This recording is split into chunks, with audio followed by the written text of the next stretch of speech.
Hey guys, welcome back. Guess what we're working on today? We're working on a 16 Yukon XL with a 6.2. We have a P0300 code, also a 303. So we have a misfire on number 3 cylinder.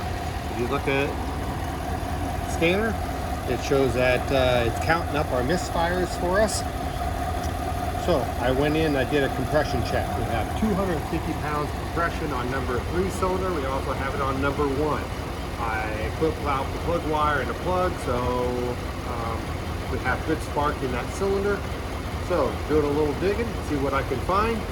And old trick is what I'm going to do here. I'm going to back off one of the rocker arms on number 3 cylinder. Now this is a displacement on demand or an active fuel management engine. But that would be on cylinder number 1 and 7 on this side. So I'm going to back this off just a little bit, and we're going to watch the counter for the misfires. We're going to back off just to where the lifter just starts to rattle a little bit.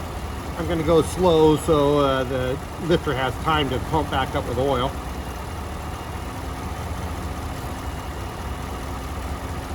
You don't want to go too far because you can see where the rocker arm is starting to come off the center of the valve, and you don't want to get off to the side where it knocks the keepers out.